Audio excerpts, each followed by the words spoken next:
बेटा आप नोट भी कर सकते हो, है ना। अगर नोट नहीं करोगे तब भी चलेगा, कोई प्रॉब्लम नहीं है, क्योंकि जो मैं यहाँ पर लिखूंगा वो सारे आपको पीडीएफ की फॉर्म में मिलेगा। क्योंकि हमने देखिए पूरा दिन है आपके पास। अब जो नोट आपको मिलेंगे, है ना, जैसे मैं इस चैप्टर की बात करूँ, जो नोट्स आपको मिलेंगे आप पूरे दिन बैठकर उसके नोट्स भी बना सकते हैं। उसके कुछ क्वेश्चंस भी हम आपको अरेंज करके दिया करेंगे, ताकि जितना पढ़ाया है आप उसके क्वेश्चन भी सॉल्व कर पाए, ठीक है ना। तो बेटा हम स्टार्ट कर लेते हैं आज सबसे पहला चैप्टर, जो कि है cell the unit of life. ठीक है, ये चैप्टर है। तो इस चैप्टर में सबसे पहले कुछ टर्मिनोलॉजी है, इंपॉर्टेंट टर्मिनोलॉजी है ना, इंपॉर्टेंट टर्मिनोलॉजी। वो टर्मिनोलॉजीज क्या है बेटा, इंपॉर्टेंट टर्मिनोलॉजी जो है वो है क्या आखिर। जैसे मैंने भी आपको बताया, सबसे पहला शब्द, सबसे पहला शब्द कि इन एनिमेट करके कुछ लिखा हुआ है एनसीईआरटी में। यहाँ से कुछ क्वेश्चन बना दिए जाते हैं कि इनएनिमेट शब्द आ गया और बच्चा कंफ्यूज हो गया कि ये क्या अंग्रेजी दे दिया ना। तो इनएनिमेट का मतलब बेटा होता है नॉन लिविंग। नॉन लिविंग, अगर आप एनसीईआरटी देखोगे तो उसमें ये बताया गया है कि इनएनिमेट चीजों को लिविंग चीजों से कैसे हम डिफरेंशिएट कर पाते हैं। ठीक है, वो कैसे डिफरेंशिएट कर पाते हैं, क्योंकि जो लिविंग ऑर्गेनिज्म है, जो लिविंग है, लिविंग की बॉडी बनी हुई है सेल्स की। अब ये सेल्स क्या होती है बेटा, सेल्स कोशिका, है ना, ये सेल्स होती क्या है। तो इस सेल के रिगार्डिंग हमको इस चैप्टर में पढ़ना है। नॉन लिविंग जो होते हैं उनके पास कोई सेल नहीं होती, नो सेल्स। इनके पास सेल्स नहीं होती, इनएनिमेट चीज, जैसे हम प्लास्टिक की बात करें, है ना, लोहे की बात करें, पत्थर की बात करें, मिट्टी की बात करें, ये सब इनएनिमेट थिंग्स हैं, ये नॉन लिविंग थिंग्स हैं, इनके पास कोई सेल नहीं है। जबकि लिविंग थिंग्स है, उनके पास सेल पाई जाती है, ठीक है ना। अब कुछ टर्मिनोलॉजी और है जो मैं आपको साइड में डिस्कस कर देता हूँ। जैसे सबसे पहली टर्मिनोलॉजी क्या है बेटा, प्रोटोप्लास्ट। प्रोटोप्लास्ट, प्रोटोप्लास्ट क्या होता है, देखिए प्रोटोप्लास्ट दो चीजों से मिलकर बना है। प्रोटोप्लास्ट दो चीजों से मिलकर बना है। जैसे सबसे पहली चीज आ जाती है इसमें न्यूक्लियस, और दूसरा आ जाता है साइटोप्लाज्म। न्यूक्लियस और साइटोप्लाज्म को मिक्स करके हम बोलते हैं प्रोटोप्लास्ट। जैसे अगर एक सेल मैं यहाँ ड्रॉ कर देता हूँ, इस सेल के अंदर, ये सेल के जो सेल है बेटा, सेल के, अरे यार इरेजर नहीं आई आ रही, ठीक है, इरेजर नहीं पिक हो रही थी, मुझे लगा पता नहीं क्या हो गया। सो अगर एक सेल यहाँ ड्रॉ कर देते हैं बेटा, तो सेल के अंदर आपको पता है एक डबल मेम्ब्रेन बाउंड न्यूक्लियस पाया जाता है ना। बाकी अभी सब डिटेल में बताया जाएगा, ये न्यूक्लियस पाया गया। न्यूक्लियस के अलावा ये एक वैक्यूल होता है प्लांट सेल के अंदर, ये गोल्जी बॉडी है ना, ये एंडोप्लाज्मिक रेटिकुलम है, उसके बाद गोल्जी बॉडी अवेलेबल होती है। तो बहुत सारे सेल ऑर्गेनेलिस पाए जा रहे हैं, है ना। तो ये सारा का सारा स्ट्रक्चर क्या है बेटा, एक सेल है। अब सेल के अंदर एक तो न्यूक्लियस है ना, ये इतना जो रीजन है हमारा, इतना जो रीजन है हमारा, ये वाला पार्ट, इतना जो रीजन है बेटा हमारा, जो ग्रीन कलर से कवर किया है मैंने, ये तो होता है न्यूक्लियस ना। न्यूक्लियस के अलावा जितनी भी चीजें भरी हुई है ना सेल के अंदर, ये जितनी भी चीजें हैं, ये सारी की सारी हैं बेटा साइटोप्लाज्म। ये सारा कहलाता है साइटोप्लाज्म। और साइटोप्लाज्म के अंदर दो चीजें आ जाती है। साइटोप्लाज्म के अंदर होता है एक तो साइटोसोल, साइटोसोल, और दूसरा होता है सेल ऑर्गेनेलिज। जो सेल के अंदर छोटे छोटे से ऑर्गन्स हैं, सेल ऑर्गेनेलिज कहलाते हैं वो। तो वो सारे के साथ, जैसे mitochondria, chloroplast, Golgi body, endoplasmic reticulum, ribosome, ये सारे के सारे सेल ऑर्गेनेलिज हैं। तो सेल ऑर्गेनेलिज किसी ना किसी एक पानी जैसे एनवायरनमेंट में तैर रहे हैं सेल के अंदर। तो जो पानी जैसा एनवायरनमेंट है वो तो है साइटोसोल, ठीक है, और उसके अंदर जो सेल ऑर्गेनेलिज तैर रहे हैं, तो इन दोनों को मिलाकर हम बोलते हैं साइटोप्लाज्म, ठीक है ना। इन दोनों चीजों को मिलाकर हम बोलते हैं साइटोप्लाज्म, ठीक है। अब इससे क्वेश्चन कैसा बनता है बेटा, क्वेश्चन किस तरीके का आता है, मैं वो आपको आइडिया दे देता हूँ। नीट में जो क्वेश्चन पूछा जाता है इससे, वो किस तरीके का होता है। आपको क्वेश्चन दिया जाता है कि protoplasm, protoplasm is equal to cytoplasm plus dash plus cytosol, है ना। अब आपके पास ऑप्शन होगा कि आपको क्या सिलेक्ट करना है। अब आपको पता चल रहा होगा कि इसमें आंसर क्या आएगा, तो आप मुझे बता पाएंगे कि यहाँ पर आंसर क्या आएगा, इस लोकेशन पर आंसर क्या आएगा। Protoplasm, protoplasm is equal to cytoplasm plus dash plus cytosol. तो यहाँ जो हमारा क्वेश्चन मार्क है, ये फिल इन द ब्लैंक्स है, तो यहाँ पर आप क्या फिल कर पाएंगे। यहाँ पर जो हमारा आंसर आएगा वो क्या आंसर होगा। यहाँ पर हमारा आंसर हो जाएगा न्यूक्लियस, है ना। हम लोगों को अभी पता चला था यहाँ से कि न्यूक्लियस और साइटोप्लाज्म जो है वो मिलकर बना रहे हैं प्रोटोप्लाज्म, है ना। वो बना रहे हैं प्रोटोप्लाज्म, न्यूक्लियस प्लस साइटोप्लाज्म मिलकर बना रहे हैं प्रोटोप्लाज्म। ठीक है ना, ये दोनों चीजें मिलकर बनाती हैं प्रोटोप्लाज्म। ठीक है बेटा, अब एक चीज, एक नया क्वेश्चन और आता है हमारे सामने कि प्रोटोप्लास्ट क्या होता है, प्रोटोप्लास्ट। ठीक है, प्रोटोप्लास्ट, प्रोटोप्लाज्म और प्रोटोप्लास्ट में क्या डिफरेंस होता है। जैसे मैंने प्रोटोप्लास्ट लिखा था ना अभी, तो प्रोटोप्लास्ट हटा के मैंने प्रोटोप्लाज्म ही लिखा अभी, क्योंकि प्रोटोप्लास्ट और प्रोटोप्लाज्म में बहुत माइनर सा डिफरेंस है, लेकिन बच्चा समझ नहीं पाता कि वो डिफरेंस है क्या आगे। प्रोटोप्लाज्म, अगर हम देखें बेटा, प्रोटोप्लाज्म का मतलब जो सेल के अंदर जितना भी लिविंग कंपोनेंट है वो सारा प्रोटोप्लाज्म है बेसिकली। सेल के अंदर जो भी लिविंग पार्ट है वो प्रोटोप्लाज्म है। तो आप क्या बोल सकते हो, एक प्लांट सेल के केस में ये बात बोली जाती है, प्लांट सेल के केस में ये वाली बात बोली जाती है। नेक्स्ट स्लाइड पे चलते हैं। जैसे मैं आपको बोल रहा था अभी प्रोटोप्लाज्म, है ना, प्रोटोप्लाज्म, प्रोटोप्लाज्म के अंदर से अगर हम सेल वॉल निकाल दें, प्रोटोप्लास्ट शब्द जो बोलते हैं हम, प्रोटोप्लास्ट शब्द आता है, प्रोटोप्लास्ट शब्द जो आता है वो प्रोटोप्लास्ट शब्द आता है प्लांट सेल के लिए, प्लांट सेल के लिए। ठीक है, अगर प्लांट सेल से हम सेल वॉल रिमूव कर दें, हम बोल सकते हैं cell without cell wall, cell without cell wall is called, cell without cell wall is called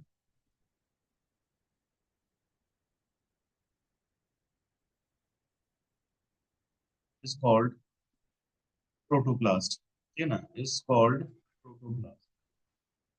cell without cell wall is called protoplast. यानी प्लांट सेल के अंदर ही हम बोलेंगे ये वाली बात, क्योंकि एनिमल सेल के अंदर तो सेल वॉल होती ही नहीं है।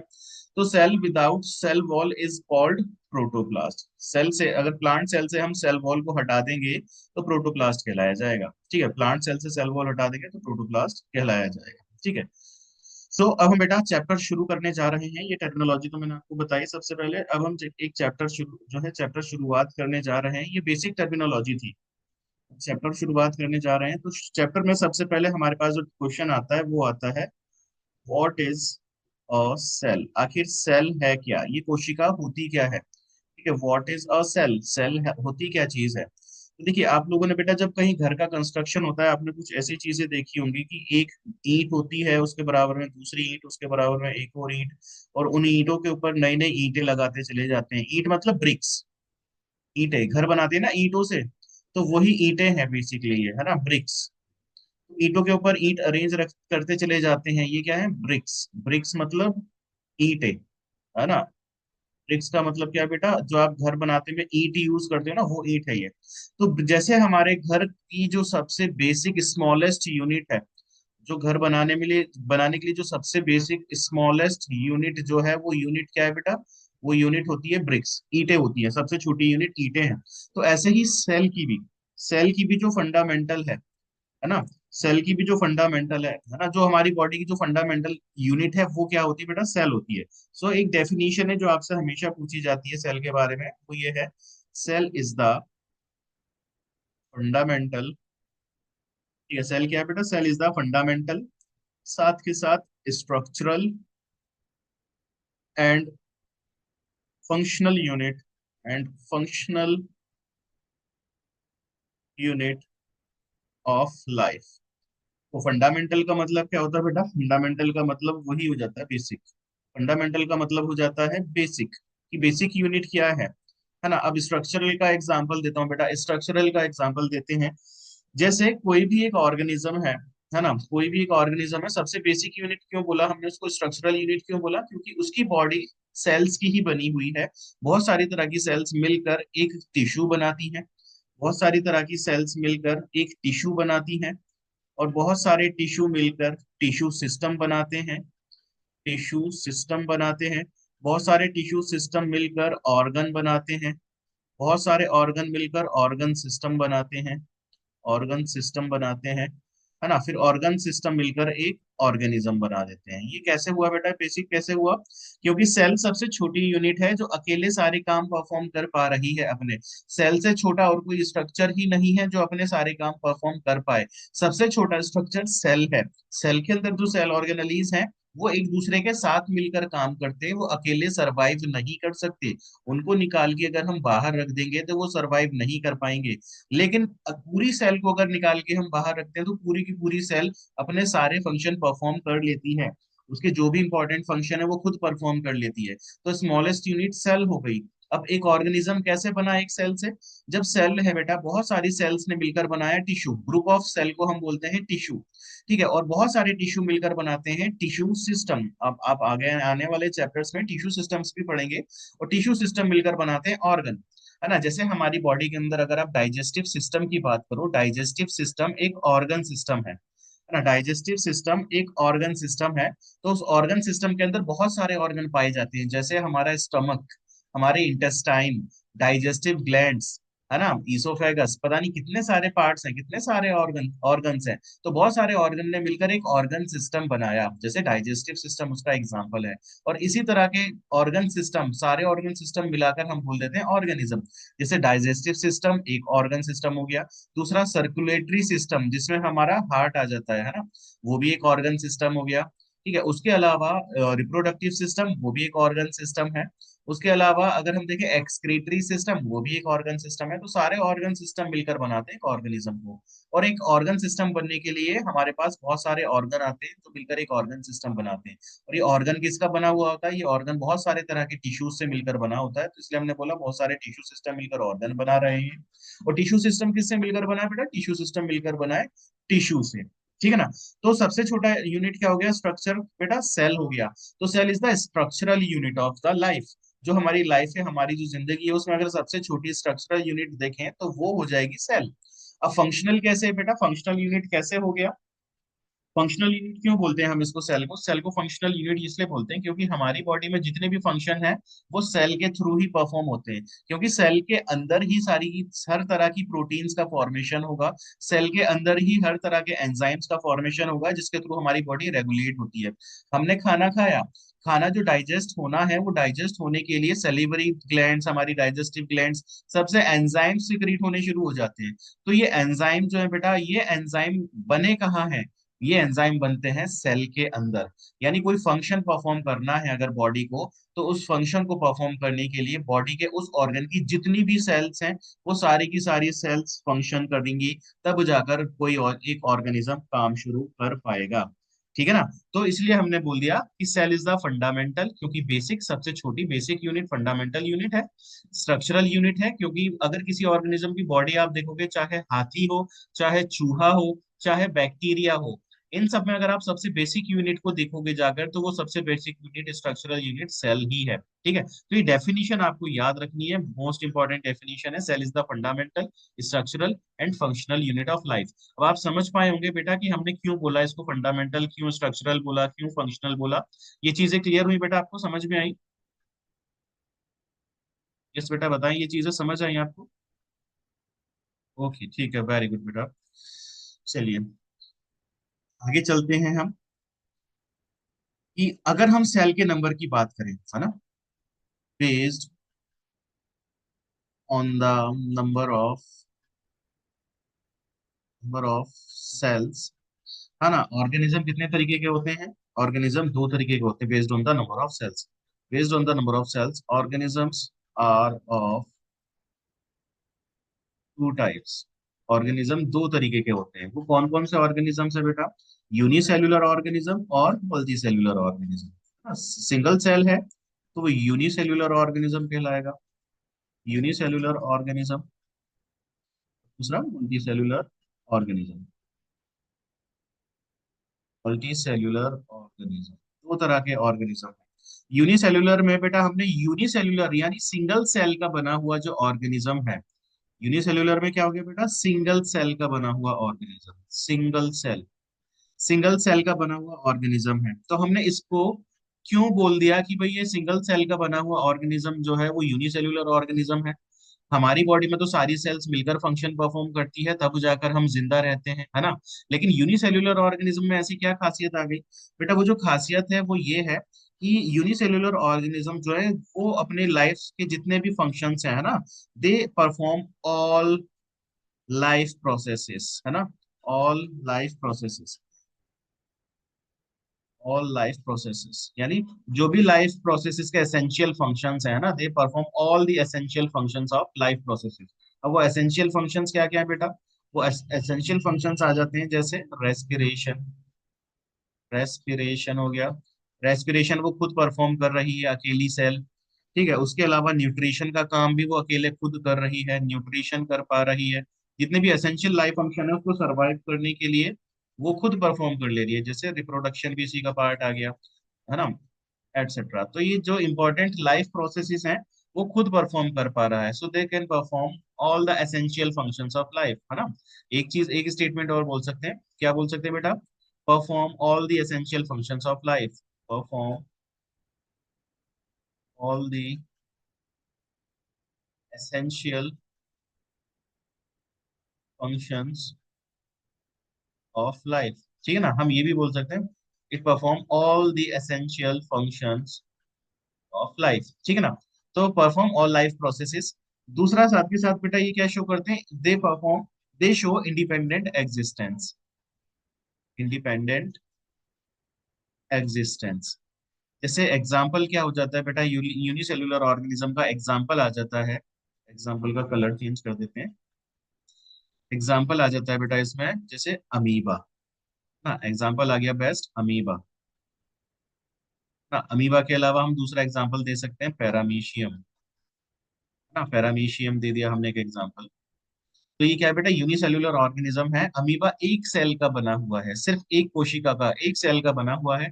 अमीबा के अंदर रेस्पिरेशन भी होता है, अमीबा खुद न्यूट्रिशन भी अपना पूरा परफॉर्म करता है, खाना इंटेक करता है, फूड इंटेक करता है, डाइजेस्ट करता है, एक्सक्रीट आउट करता है, तीनों है ना, ये सारे फंक्शन कर रहा है, रिप्रोड्यूस भी कर रहा है ना। तो अमीबा अपनी लाइफ की जितने भी एसेंशियल फंक्शन है अपने आप को जिंदा रखने वाले सारे फंक्शन परफॉर्म कर रहा है।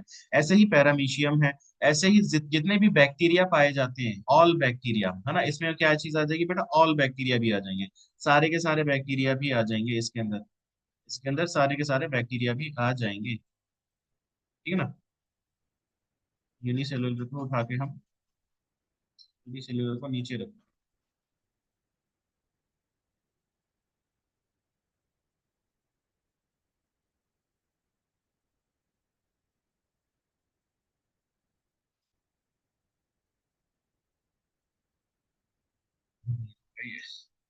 यूनिसेल्युलर को हम 10 पेज बना लेते हैं लिखने के लिए, ना। पैरामीशियम हो गया, ऑल बैक्टीरिया आ गए इसके अंदर, जितने भी बैक्टीरिया हैं बेटा, सारे के सारे बैक्टीरिया यूनिसेल्युलर ऑर्गेनिज्म होते हैं, ठीक है ना। अब हम आते हैं मल्टी सेल्युलर ऑर्गेनिज्म पर। मल्टी सेल्यूलर ऑर्गेनिज्म के अंदर वो सारे ऑर्गेनिज्म आएंगे जो एक से ज्यादा सेल्स के बने हुए हैं, एक से ज्यादा सेल्स के बने हुए हैं, यानी मोर देन वन सेल,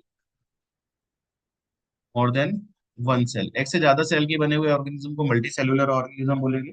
और इसका सबसे बेस्ट एग्जांपल बेटा हम बोल देते हैं कि all plants and animals, all plants and animals जो है बेटा वो क्या है? सारे के सारे मल्टी सेल्यूलर ऑर्गेनिज्म। यहाँ तक क्लियर है ना बेटा? जो भी चीज अगर समझना है तो एक बार आप उससे जरूर पूछिएगा, जो भी चीज समझ में ना आए आप पूछते हुए चलिएगा। ये आज हमारा सबसे पहला लेक्चर है तो थोड़ा इसको स्लो रखा जा रहा है। अगर आपको लगेगा कि सर ये ज्यादा स्लो है तो बताइएगा, हम उसको फास्ट कर सकते हैं। अगर आपको लगता है कि सर ये फास्ट चल रहा है लेक्चर तो आप बताइएगा, हम उसको स्लो भी कर सकते हैं, ठीक है ना। अब आ जाती है बेटा हिस, हिस्ट्री के बारे में बात करते हैं थोड़ी, जैसे डिस्कवरी ऑफ सेल, सेल की डिस्कवरी कब हुई, कैसे हुई, किसने करी, ठीक है ना। सेल की डिस्कवरी आखिर करी किसने? तो बेटा सेल की डिस्कवरी के लिए जो नाम आता है वो आता है रॉबर्ट हुक का, रॉबर्ट हुक, ठीक है, रॉबर्ट हुक। और ईयर कौन सा था बेटा? ईयर था 1665। 1665 में रॉबर्ट हुक ने क्या काम किया? एक लकड़ी ली, एक लकड़ी का टुकड़ा लिया जिसके अंदर एक तरह की सेल पाई जाती थी, उस सेल को हम बोलते थे कॉर्क, है ना।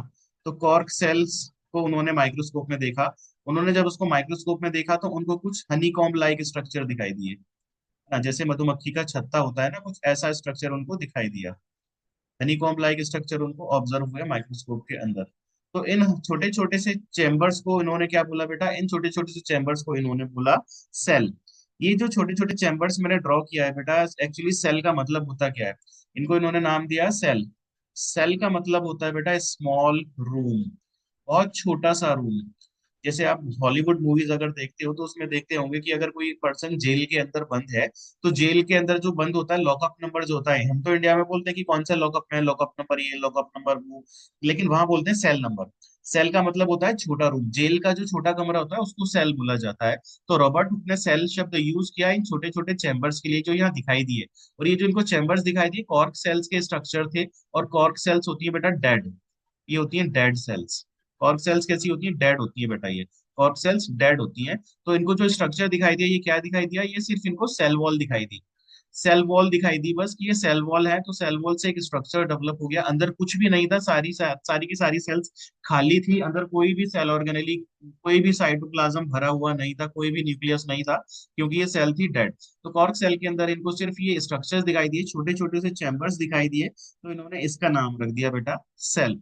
यानी ये जो ऑर्गन, ये जो हमने प्लांट का पार्ट कट करके माइक्रोस्कोप में देखा है, तो ये किस चीज का बना हुआ है, ये सेल्स का बना हुआ है, छोटे छोटे चैम्बर्स हैं, छोटे छोटे से मिलकर बना हुआ है।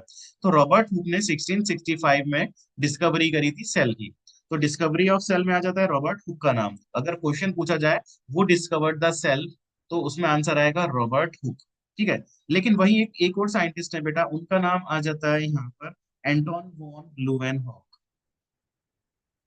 एंटोन वॉन ल्यूवेनहॉक या ल्यूवेनहुक। ठीक है, ल्यूवेनहुक। इन्होंने 1674 में लिविंग सेल्स को सबसे पहले माइक्रोस्कोप के अंदर ऑब्जर्व किया। लिविंग सेल्स को इन्होंने सबसे पहले, लिविंग सेल्स को, लिविंग सेल्स को, है ना, observe under the microscope, observe under the microscope. Microscope के नीचे लिविंग सेल को फर्स्ट टाइम इन्होंने ऑब्जर्व किया। ठीक है ना। और जब इन्होंने ऑब्जर्व किया, जैसे बैक्टीरिया है ना, बैक्टीरिया के अलावा व्हाइट ब्लड सेल्स हैं, रेड ब्लड सेल्स हैं, स्पर्म सेल्स हैं, यानी इनको कुछ भी दिखाई देता था कि भाई यहाँ तालाब में पानी है, इस पानी को देखो जल्दी से, इसके अंदर कौन रह रहा है, तो उस पानी को अपने माइक्रोस्कोप के थ्रू ऑब्जर्व करते थे। इन्होंने खुद का एक डेवलप्ड एडवांस माइक्रोस्कोप बनाया था। रॉबर्ट हुक ने भी अपना माइक्रोस्कोप बनाया था, लेकिन रॉबर्ट हुक से भी ज्यादा एडवांस माइक्रोस्कोप बनाया एंटोनी वॉन ल्यूवेनहॉक ने। और उस माइक्रोस्कोप में जो भी क्रिएचर दिखाई देता, कुछ भी चीजें दिखाई देती थी, उन चीजों को माइक्रोस्कोप में देखना शुरू किया। दही मिली, दही को माइक्रोस्कोप में डाल के देखा, भाई इसके अंदर क्या है, बैक्टीरिया दिखाई दिए। ठीक है ना। खून निकाला बॉडी से, खून के अंदर क्या है ना, वो देखा, उसके अंदर रेड ब्लड सेल्स दिखाई दी, व्हाइट ब्लड सेल्स दिखाई दी। तालाब के पास गए, तालाब से पानी उठाया, उसको माइक्रोस्कोप में देखा, तो उसमें छोटे छोटे से प्रोटिस्टन्स दिखाई दिए, है ना, प्रोटोजोन्स दिखाई दिए। तो वो जो छोटे छोटे ऑर्गेनिजम्स दिखाई दिए, उन्होंने बोला कि ये तो छोटे छोटे से जानवर हैं, छोटे छोटे से एनिमल्स हैं, तो उनका नाम उन्होंने रख दिया एनिमल क्यूल्स। जो जो भी लिविंग सेल्स दिखाई दी, उनको उन्होंने बोला एनिमल क्यूज। यानी एनिमल जो होते हैं, जानवर जो होते हैं, उन एनिमल्स के भी छोटे छोटे स्ट्रक्चर हैं, क्रिएचर्स, है ना, छोटे छोटे टाइप के एनिमल्स और दिखाई दे रहे हैं, तो उनको बोल दिया एनिमल क्यूल्स। ठीक है। तो एंटोनी वॉन ल्यूवेनहॉक के नाम आता है लिविंग सेल। तो अगर पूछा जाए who observe first time the living cell under the microscope, तब आएगा एंटोनी वॉन ल्यूवेनहॉक। अगर सेल की डिस्कवरी पूछी जाती है तो रॉबर्ट हुक, अगर लिविंग सेल के बारे में पूछा जाता है, एंटोनी वॉन लुवेनहॉक का नाम आएगा। तो दोनों ही डिस्कवरी से रिलेटेड है। Antonie van Leeuwenhoek living cell microscope में देखी, और रॉबर्ट हुक ने डेड सेल्स को माइक्रोस्कोप में देखा। और फर्स्ट डिस्कवरी आती है रॉबर्ट हुक के नाम। ठीक है ना। अब एक और साइंटिस्ट है बेटा हमारे पास, एक साइंटिस्ट और आ जाते हैं, उन साइंटिस्ट का नाम यहाँ साइड में लिख लेते हैं। उनके नाम पे बस एक छोटा सा ही काम है, छोटा सा नहीं है तो काम बहुत बड़ा। साइंटिस्ट का नाम है बेटा रॉबर्ट ब्राउन। Robert brown. देखिए, रॉबर्ट ब्राउन और रॉबर्ट हुक में कंफ्यूज करता है बच्चा। अब कंफ्यूजन को खत्म करने के लिए मेरी एक ट्रिक है, वो ट्रिक क्या है बेटा, देखिए, रॉबर्ट ब्राउन ने डिस्कवरी करी थी न्यूक्लियस की। रॉबर्ट ब्राउन ने डिस्कवरी करी थी न्यूक्लियस की। ठीक है ना। इन्होंने क्या डिस्कवर किया था, discovered the nucleus, discovered the nucleus. और न्यूक्लियस क्या होता है बेटा, न्यूक्लियस होता है ब्रेन ऑफ द सेल। और कब करी थी न्यूक्लियस की डिस्कवरी, 1831 में। न्यूक्लियस क्या होता है बेटा, न्यूक्लियस ब्रेन होता है सेल का, है ना।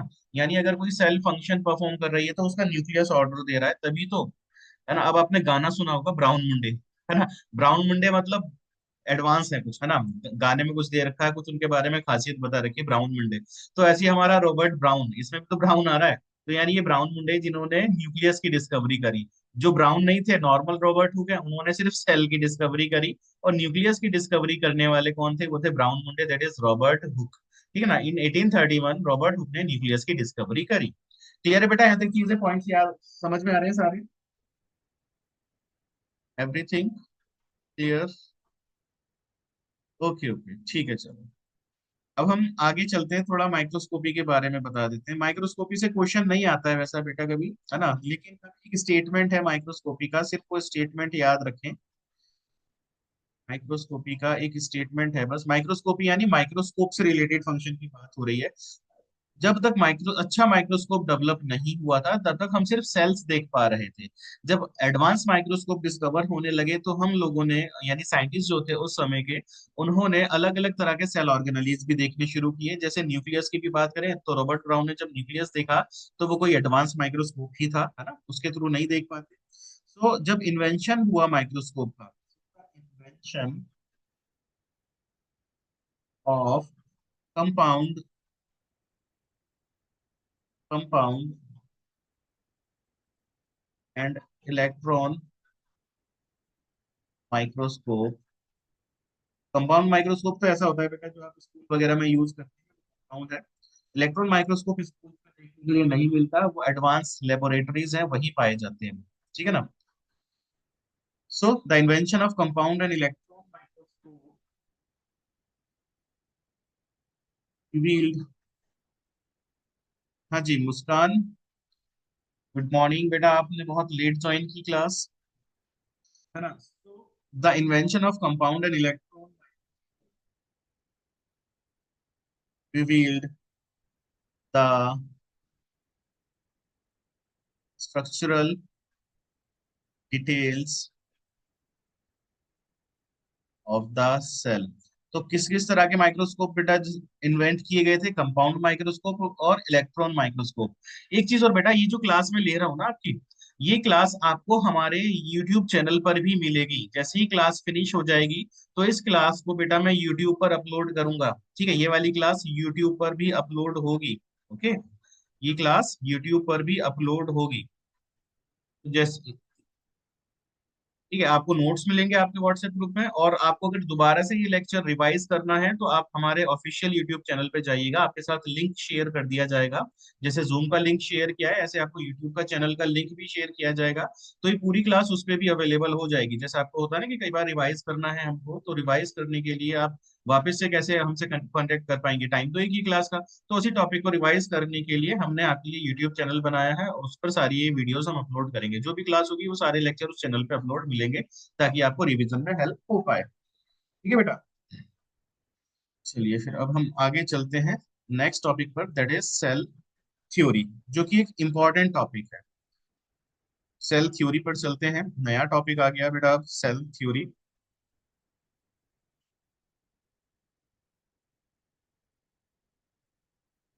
सेल थ्योरी ये एक इम्पॉर्टेंट टॉपिक है बेटा, सेल थ्योरी इम्पॉर्टेंट टॉपिक है, इसको ध्यान रखना है अच्छे से।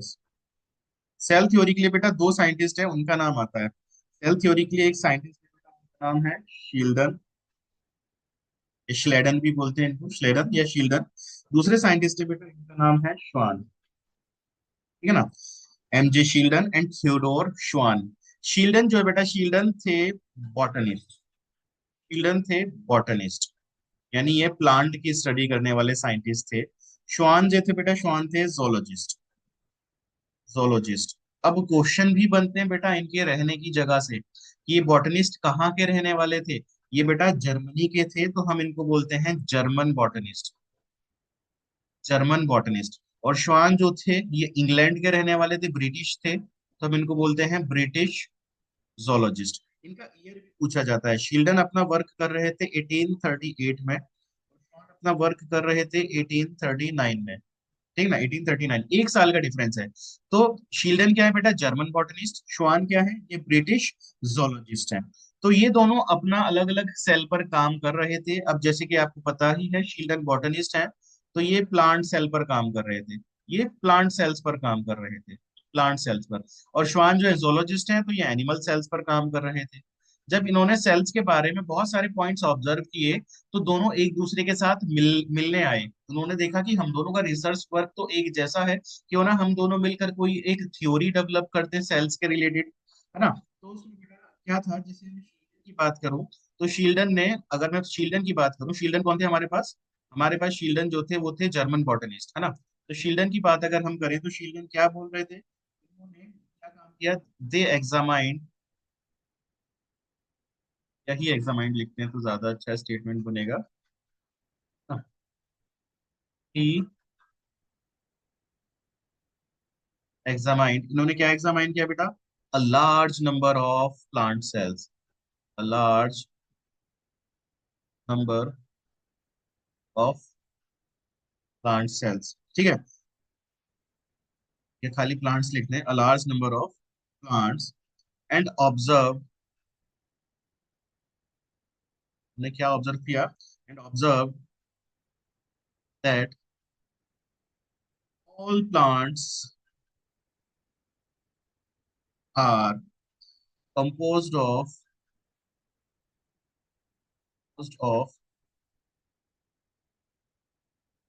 different kind of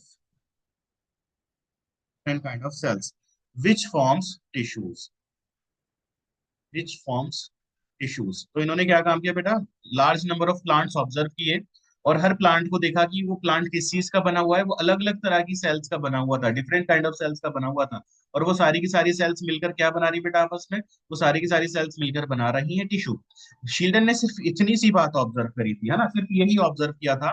उसके बाद अब जितने भी स्टेटमेंट आएंगे वो सारे स्टेटमेंट आते हैं बेटा हमारे पास इनके, श्वान के। अब श्वान ने क्या स्टेटमेंट दिया, चलो इनका कलर चेंज कर देते हैं इनके स्टेटमेंट का, है ना, कलर अलग लिख लेते हैं। श्वान ने ऑब्जर्व किया, ही स्टडीड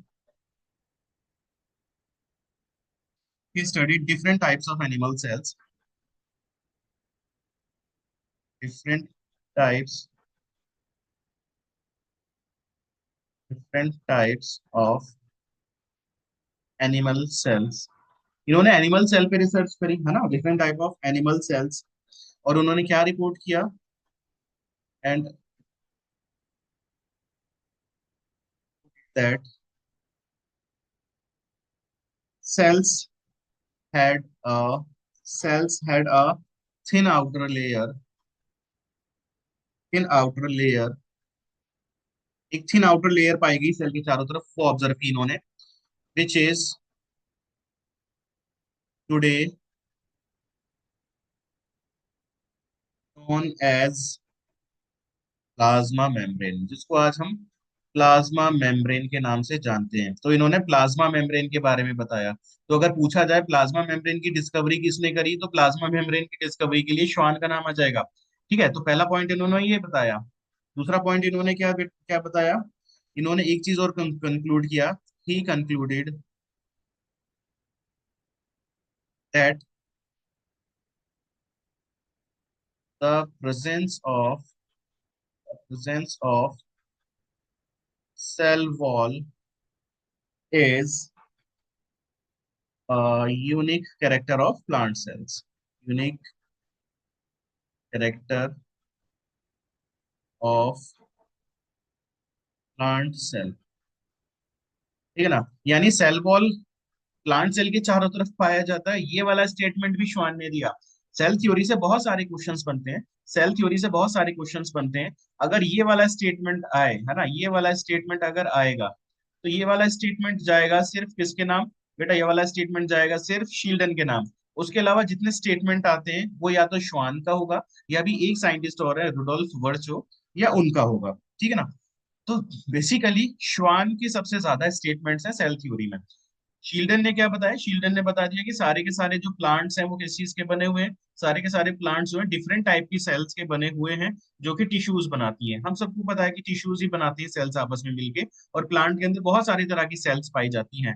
जब आपको एनाटॉमी चैप्टर में पढ़ाया जाएगा कि किस किस तरह के टिश्यू सिस्टम्स हैं, उसमें कौन कौन सी सेल्स हैं, पेरेनकाइमा सेल्स आपने सुना होगा, स्क्लेरेनकाइमा सेल्स आपने सुना होगा, कॉलनकाइमा आपने सुना होगा, मेरिस्टेमेटिक सेल्स आपने सुना होगा। तो अलग अलग तरह की सेल्स हैं जो कि क्या बना रही है? टिश्यू। मेरिस्टेमेटिक सेल्स बनाती है मेरिस्टेमेटिक टिश्यू। पैरेन्काइमा जो है एक अलग तरह का ग्राउंड टिश्यू बना रही है ना, और ऐसे ही कोलेनकाइमा भी एक अलग तरह का ग्राउंड टिश्यू बना रही है, स्क्लेरेनकाइमा भी एक तरह का टिश्यू बना रही है ना, और स्क्लेरेनकाइमा जाइलम के अंदर भी पाया जाता है। तो डिफरेंट डिफरेंट टाइप की टिश्यूज हैं प्लांट्स के अंदर। तो ये वाली बात बता दी थी शील्डन ने कि जो भी प्लांट्स हैं वो डिफरेंट टाइप की सेल्स के बने हुए हैं, और वो सेल्स मिलकर आपस में टिश्यू बना रही हैं। ठीक है, उसके बाद श्वान ने क्या बताया? श्वान ने बताया कि उन्होंने एनिमल सेल्स के लिए स्टडी करी। एनिमल सेल के चारों तरफ तो कोई सेल वॉल होती नहीं, तो उन्होंने इतना बता दिया कि जो एनिमल सेल है उसके चारों तरफ एक थिन आउटर लेयर है। एक थिन आउटर लेयर है जिसको प्लाज्मा मेम्ब्रेन कहा गया। ठीक है, थिन आउटर लेयर हर सेल के चारों तरफ पाई गई, क्योंकि एनिमल सेल में सेल वॉल नहीं होती, तो थिन लेयर पाई गई उसको, जिसे हम आज प्लाज्मा मेम्ब्रेन कहते हैं। ठीक है, और दूसरी चीज इन्होंने प्लांट सेल भी देखे। इन्होंने एनिमल सेल के अलावा प्लांट सेल भी देखे, इन्होंने प्लांट सेल भी देखे और बताया कि प्लांट सेल के अंदर सेल वॉल का होना ये प्लांट सेल का एक यूनिक कैरेक्टर है। ठीक है, प्लांट सेल के अंदर सेल वॉल का होना एक यूनिक कैरेक्टर है। ठीक है ना। चलिए कंटिन्यू करते हैं इसको और आगे इसमें। फिर इसके बाद बेटा एक नेक्स्ट साइंटिस्ट आए जिनका बहुत बड़ा रोल है। उनका नाम है रुडोल्फ वर्चो। रुडोल्फ वर्चो। ठीक है ना, रुडोल्फ वर्चो आए। रुडोल्फ वर्चो बेटा, इनका ईयर पूछा जाता है। इनका ईयर था 1855। ईयर पूछा जाता है कई बार रुडोल्फ वर्चो का। ये जो हमारी प्रीवियस स्लाइड पे ये जो पॉइंट्स थे बेटा, है ना, इन पॉइंट्स के अंदर अगर हम बात करें इस तरह, इस ये जो सेल थ्योरी है बेटा, इसको हम बोलते हैं traditional cell theory. Traditional cell theory, ये ट्रेडिशनल सेल थ्योरी है। ठीक है, ट्रेडिशनल सेल थ्योरी। अब जो दूसरी सेल थ्योरी मैं बताने जा रहा हूँ रुडोल्फ वर्चो वाली, इसको हम बोलते हैं मॉडर्न सेल थ्योरी। ये कहलाती है मॉडर्न सेल थ्योरी। ठीक है ना, मॉडर्न सेल थ्योरी। अब क्या डिफरेंस है बेटा इन दोनों में? कि रुडोल्फ वर्चो आए और इन्होंने बोला कि जो सेल थ्योरी है, ओल्ड सेल थ्योरी जो थी, है ना, जो प्रीवियस सेल थ्योरी थी, previous cell theory, previous cell theory मतलब ट्रेडिशनल वाली, ट्रेडिशनल सेल थ्योरी जो थी, वो ट्रेडिशनल सेल थ्योरी जो है did not explain, did not explain the mechanism, the mechanism of formation of new cells. पुरानी वाली जो सेल थ्योरी थी उसमें ये नहीं बताया गया कि नई सेल्स आखिर कहाँ से आती हैं, है ना, नई सेल्स कहाँ से आती हैं। तो रुडोल्फ विर्चो आए, रुडोल्फ विर्चो ने रुडोल्फ वर्चो, रुडोल्फ वर्चो फर्स्ट एक्सप्लेन्ड, उन्हें सबसे पहले एक्सप्लेन किया और बताया कि आखिर सेल्स कैसे बनती है। सो फर्स्ट एक्सप्लेन दैट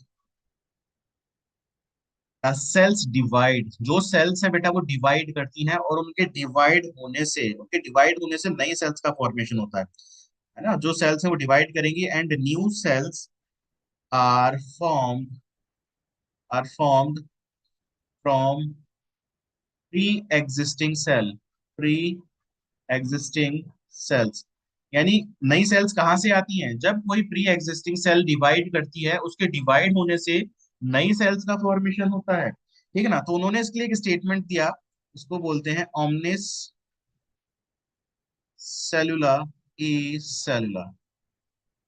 ठीक है ना, ये स्टेटमेंट बेटा लैटिन वर्ड है, लैटिन लैंग्वेज है, तो इसका मतलब क्या है? इसका मतलब है all the cells form from pre existing cells, है ना, new cells are form from pre existing cells. ऑमनिस सेलुला ई सेलुला।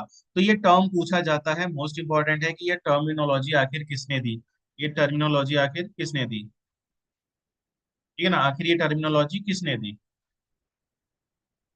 चलो मुस्कान, गुड मॉर्निंग मुस्कान बेटा, आप लेट ज्वाइन किया आपने काफी, इसी वजह से आप वेटिंग रूम में चले गए थे, क्योंकि लेट ज्वाइन किया था। अगर आप टाइमली ज्वाइन करते तो वेटिंग रूम में नहीं जा पाते, है ना। आप लेट हो गए थे, दैट इज वाई आपको वेटिंग रूम में जाना पड़ा। ठीक है, तो कल से बेटा लेट नहीं होना है, आज शाम की क्लास में भी लेट नहीं होना है। ओके, तो अब इन्होंने कुछ फीचर्स बनाए, रुडोल्फ वर्चो ने और हमारे पुराने श्वान ने। उनके दो स्टेटमेंट्स थे, तो वो दो स्टेटमेंट्स पूछे जाते हैं।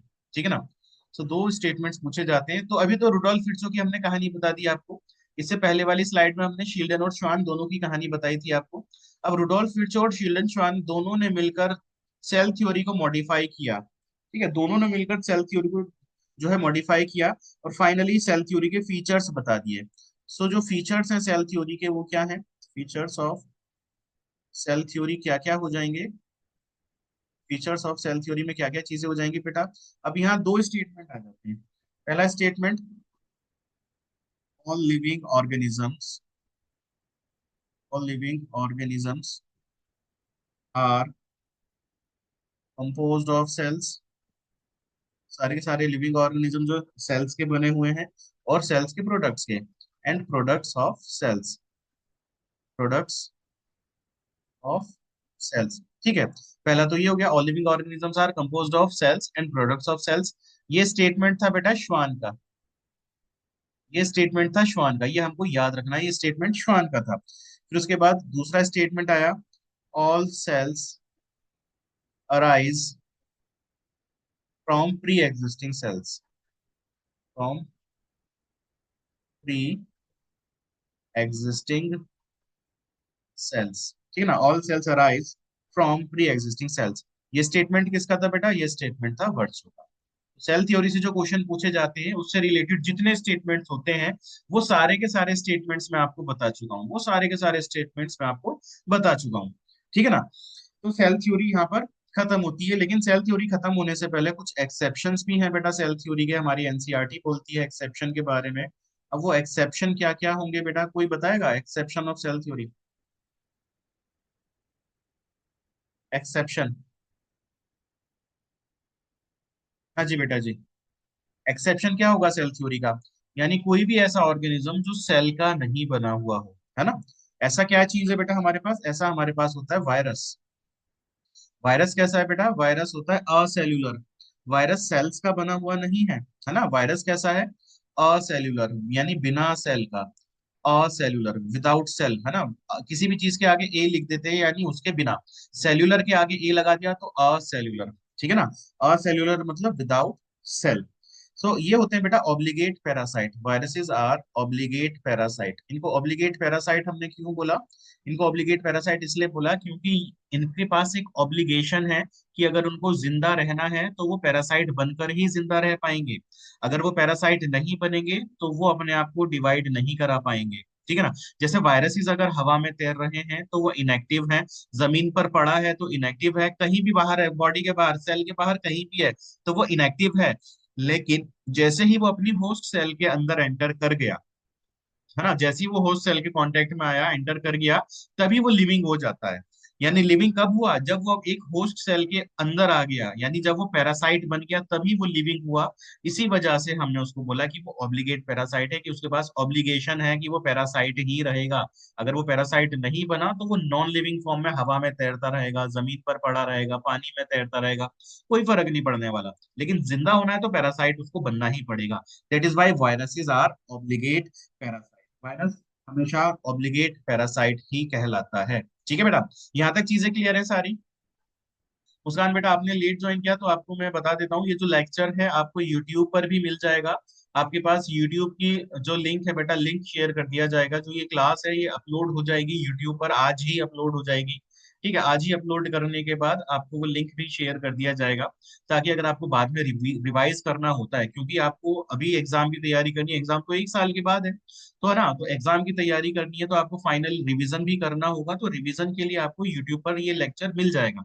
साथ के साथ ये जो नोट्स मैं बना रहा हूँ ये सारे के सारे नोट्स भी बेटा आपको एक अभी टेलीग्राम चैनल बनाएंगे। अगर टेलीग्राम पर नहीं है आप तो अभी एक फिर व्हाट्सएप चैनल बना लेंगे हम, व्हाट्सएप चैनल पे ये सारे के सारे पॉइंट्स, ये जो सारे नोट्स में लिख रहा हूँ ना, ये पीडीएफ में कन्वर्ट करके आपको मैं सेंड कर दूंगा ये सबको। ठीक है ना, ये सारे के सारे नोट्स आपको मिल जाएंगे।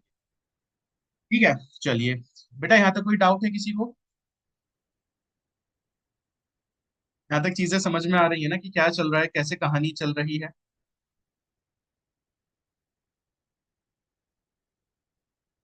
ठीक ना, आप लोग माइक ऑन करके भी बता सकते हैं, कोई उसमें इश्यू नहीं है, माइक ऑन करके भी आप बता सकते हैं मुझे। ठीक है, चलिए हम अब अगला टॉपिक लिख लेते हैं। अगर हम एक ओवरव्यू करें बेटा सेल का, है ना, एन ओवरव्यू ऑफ सेल की अगर हम बात करें, overview of cell, overview of cell की बात करें बेटा, तो उसमें हम ऑब्जर्व करते हैं बेसिकली अनियन सेल, है ना, onion and human cheek cell, human cheek cells, ये दो तरह की सेल्स ऑब्जर्व करते हैं। अगर हम अनियन सेल्स देखते हैं तो आपने देखा हो कभी माइक्रोस्कोप में, स्कूल में आपको दिखाया हो, तो अनियन सेल्स कुछ ऐसी दिखाई देती है बेटा माइक्रोस्कोप में। अनियन सेल्स कुछ इस तरह की दिखाई देती है माइक्रोस्कोप के अंदर, ठीक है ना, कुछ इस तरह की अनियन सेल्स हैं, इनके अंदर न्यूक्लियस भी दिखाई देता है। हाँ, अनियन सेल्स कुछ ऐसी दिखाई देती हैं। और ह्यूमन चीक सेल की बात अगर हम करें बेटा, तो ह्यूमन चीक सेल्स कुछ ऐसी दिखाई देती है, ठीक है ना, ह्यूमन चीक सेल्स कुछ ऐसी दिखाई देती है। अब इन दोनों में कॉमन क्या है, अगर हम इन दोनों सेल्स को ऑब्जर्व करें, दोनों में कॉमन क्या है? एक तो सेल मेम्ब्रेन,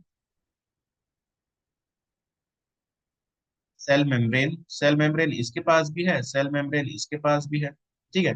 और सेल मेम्ब्रेन के बाहर अगर सेल वॉल की बात करें तो वो सिर्फ प्लांट सेल का फीचर होगा, ठीक।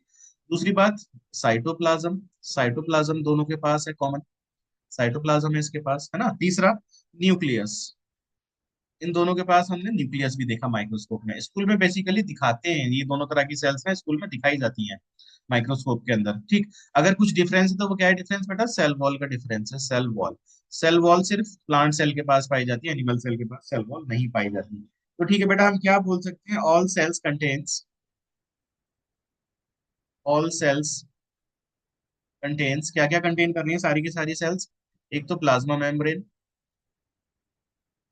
है ना, प्लाज्मा मेम्ब्रेन, दूसरा साइटोप्लाज्म, साइटोप्लाज्म, एक चीज और है तीसरा, हम लिख देते हैं राइबोसोम।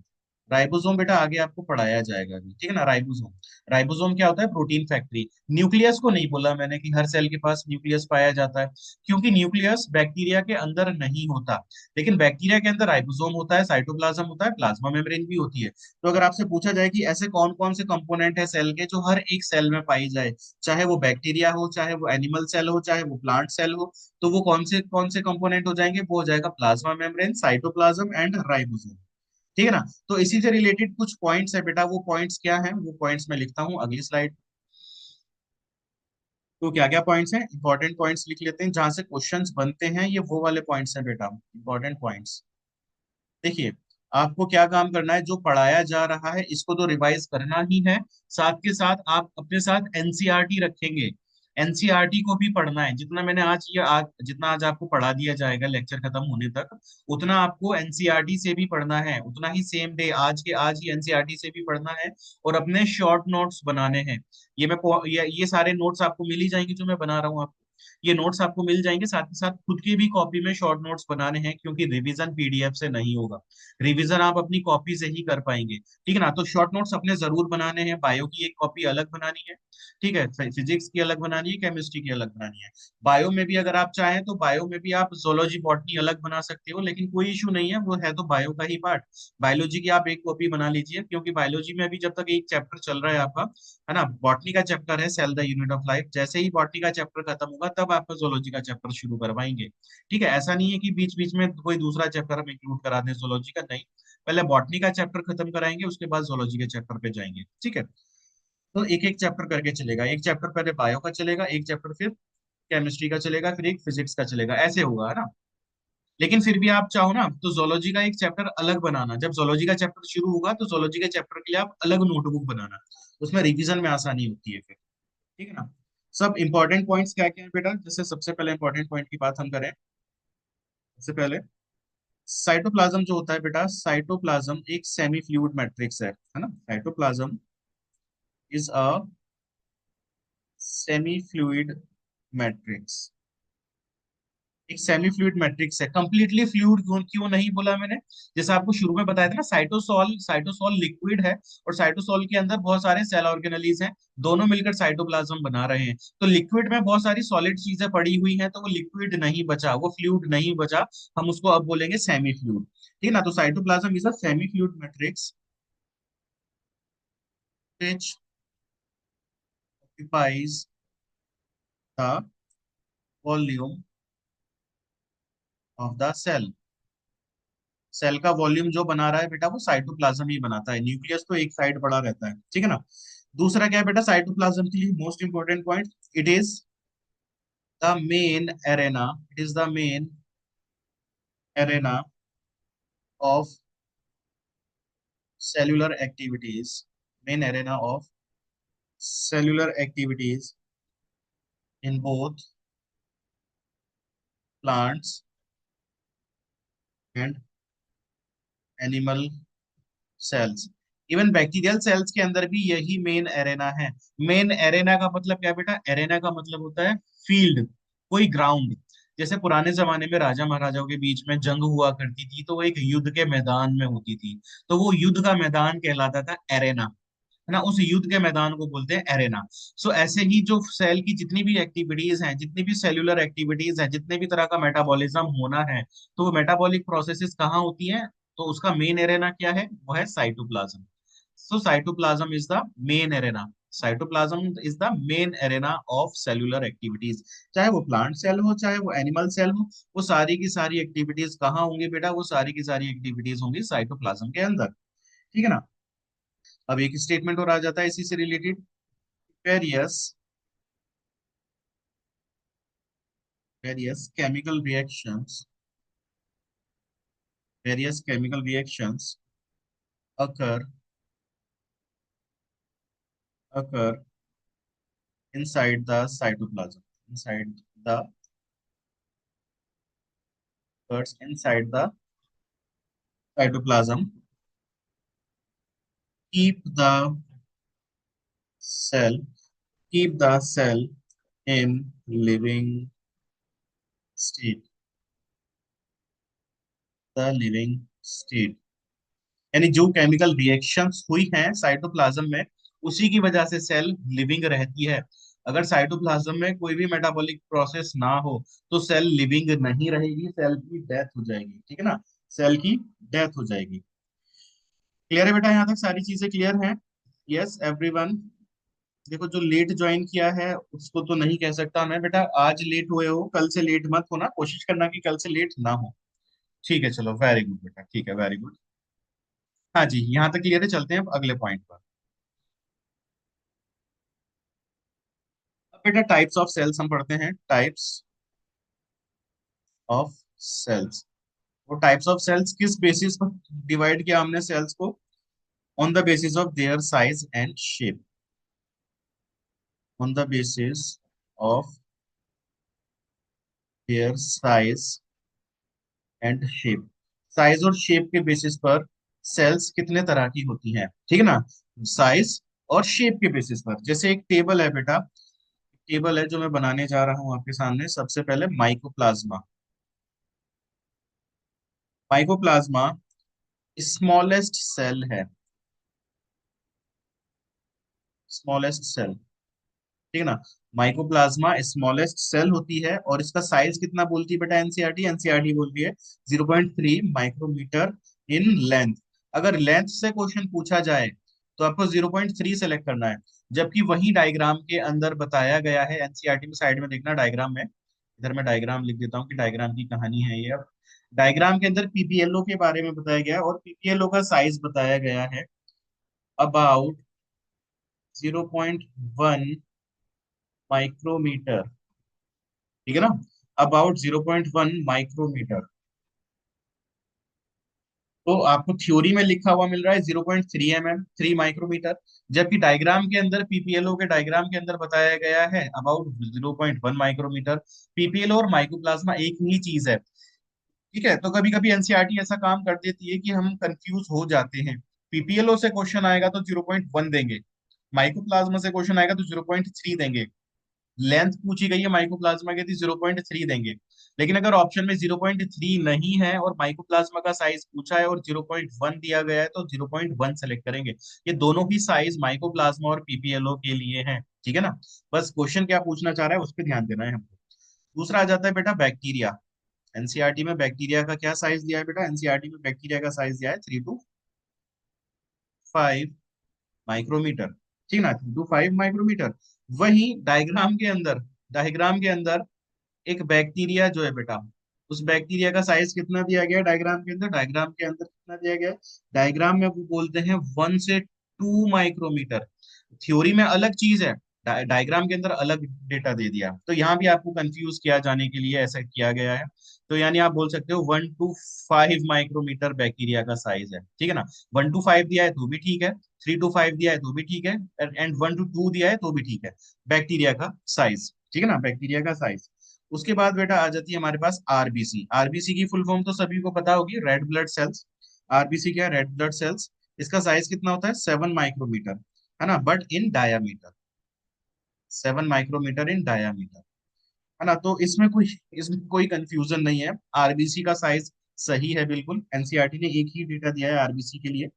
एक आ जाता है हमारे पास ऑस्ट्रिच एग। ऑस्ट्रिच का एग, ऑस्ट्रिच का एग क्या है बेटा, लार्ज आइसोलेटेड सिंगल सेल, है ना, लार्ज आइसोलेटेड, लार्ज क्या, लार्जेस्ट भी बोल सकते हो आप उसको, है ना, large isolated single cell, but unfertilised होना चाहिए। अगर फर्टिलाइजेशन हो गया तो वो जाइगोट बना देगा, और जाइगोट तुरंत डिवाइड करना शुरू कर देता है, तो उस एग के अंदर सिंगल सेल नहीं बहुत सारी सेल्स बन जाएंगी।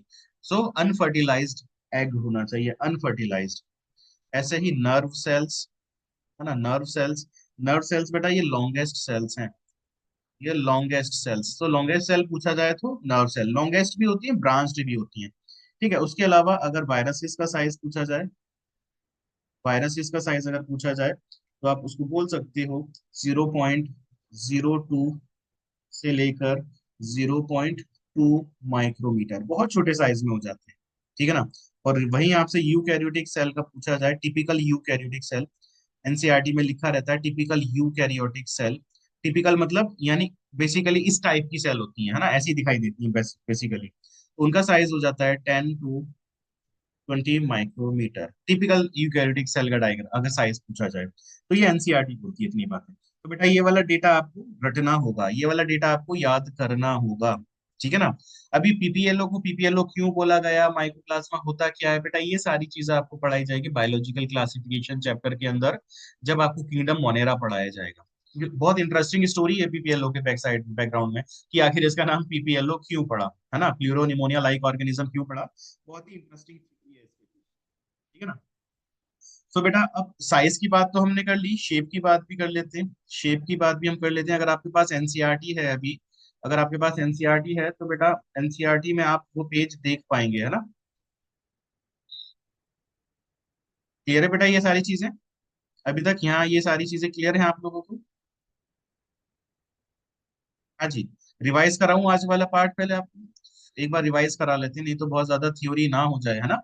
सो चैप्टर बेटा शुरू किया था हमने, cell the unit of life, जिसमें सबसे पहले हमने इंपॉर्टेंट टर्मिनोलॉजीज जो है वो डिस्कस करी थी। जैसे इनएनिमेट टर्म आ जाता है सबसे पहले एनसीईआरटी के पहले पैराग्राफ में ही। तो इनएनिमेट का मतलब होता है नॉन लिविंग। तो इनएनिमेट किसको बोला, जो सेल के नहीं बने हुए, जिनके अंदर कोई सेल ही नहीं है ना। जो लिविंग है तो लिविंग के अंदर तो सेल पाई जाएगी। उसके बाद मैंने बताया प्रोटोप्लाज्म के बारे में बेटा, कि प्रोटोप्लाज्म आखिर होता क्या है। प्रोटोप्लाज्म न्यूक्लियस और साइटोप्लाज्म से मिलकर बना हुआ है, न्यूक्लियस और साइटोप्लाज्म दोनों को मिलाकर हम बोलते हैं प्रोटोप्लाज्म, ठीक है। और साइटोप्लाज्म भी दो चीजों से मिलकर बना है, साइटोसोल और सेल ऑर्गेनेलिस, ठीक है, साइटोसोल और सेल ऑर्गेनेलिस। जैसे यहाँ मैंने डायग्राम में दिखाया था, ये वाला पार्ट जो है ये है न्यूक्लियस, ये है न्यूक्लियस, है ना। न्यूक्लियस के अलावा जितना भी स्ट्रक्चर है वो सारा का सारा साइटोप्लाज्म कहलाएगा, ठीक है ना। उसके अलावा जितना भी स्ट्रक्चर है वो सारा का सारा साइटोप्लाज्म कहलाएगा, ठीक है। अब साइटोप्लाज्म में मैंने ये क्वेश्चन आपको करवा के दिखाया था, ये क्वेश्चन शो किया था, है ना, ये क्वेश्चन मैंने शो किया था, ठीक है ना, ये क्वेश्चन मैंने शो किए थे आपको। मैं एक बार ये पीडीएफ एक्सपोर्ट कर दूं, उसके बाद मैं दूसरी पीडीएफ बनाता हूँ अभी,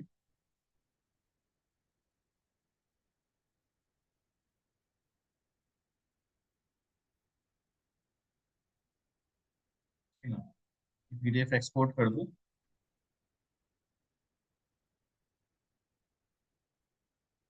हाँ जी, अभी तक जो पढ़ाया बेटा, अगर उसमें आपको कोई डाउट है तो एक बार आप पूछ सकते हो, कोई भी अगर डाउट है तो आप पूछ सकते हो, कोई भी अगर डाउट आपके दिमाग में आ रहा है तो आप पूछ सकते हो।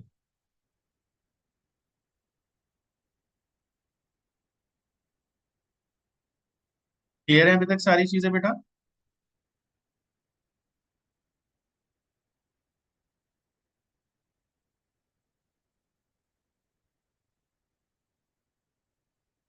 Okay okay, that's fine. चलो ठीक है, फिर हम जो है स्लाइड्स करना शुरू करते हैं। स्लाइड्स हम डिलीट कर देते हैं ताकि हमारे पास और मटेरियल लिखने की जगह है, स्पेस बना दिया हमने।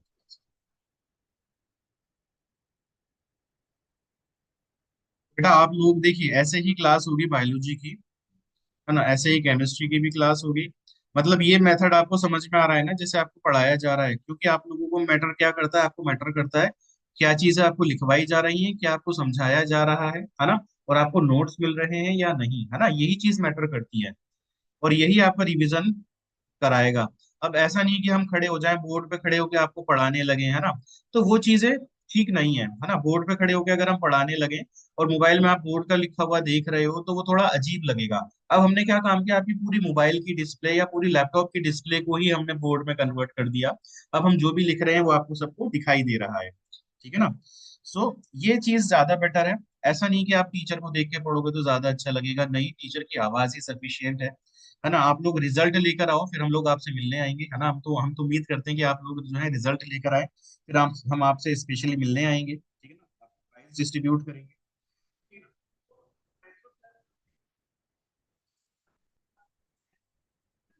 अब अगर हम बात करें, जैसे आरबीसी आ गई बेटा, RBC red blood sales, RBC को क्या बोलते हैं हम, रेड ब्लड सेल्स। एनसीईआरटी में डायग्राम दे रखा है बेटा आरबीसी का। इसकी शेप इन्होंने क्या बताई है डायग्राम के अंदर, उन्होंने बोला है round and biconcave, round and biconcave, round and biconcave, ठीक है ना, राउंड एंड बाइकॉनकेव आरबीसी।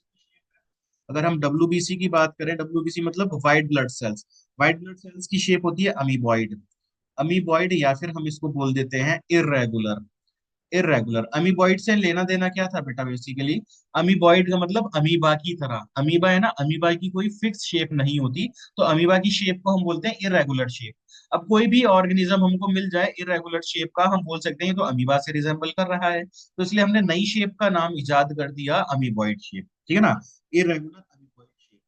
अब कॉलमनर एपिथेलियल सेल्स भी दी गई है डायग्राम में, एनसीईआरटी से मैच जरूर करना बेटा, बाद में एनसीईआरटी से सारा पढ़ना जरूर है, जितना भी पढ़ाया गया वो सारा एनसीईआरटी से पढ़ना है।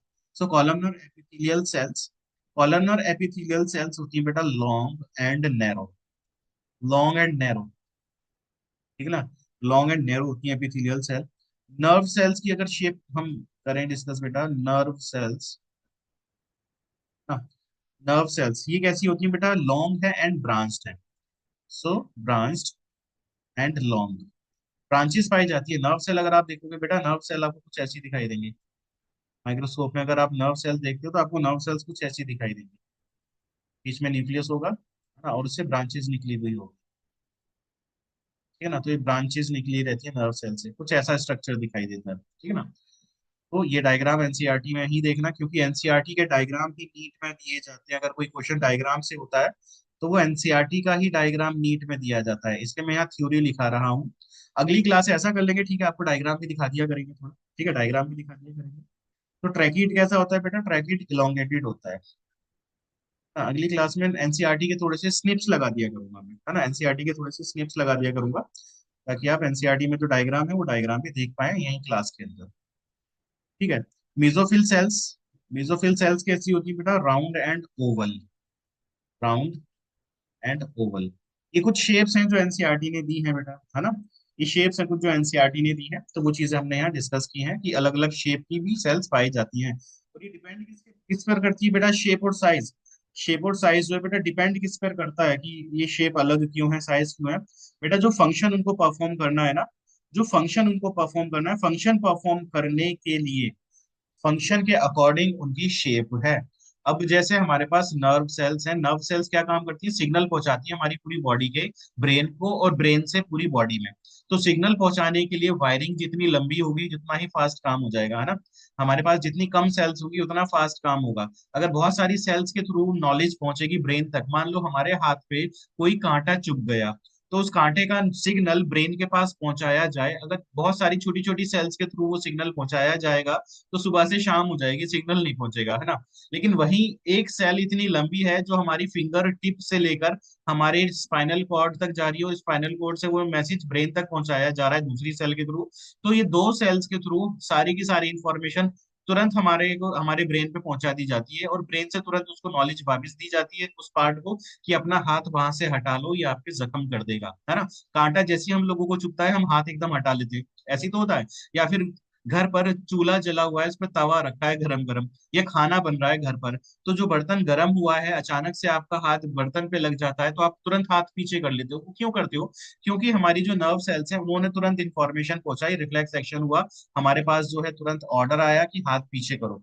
हमें समझ भी नहीं आता, उससे पहले पहले हमारा नर्व सिस्टम ये काम कर चुका होता है।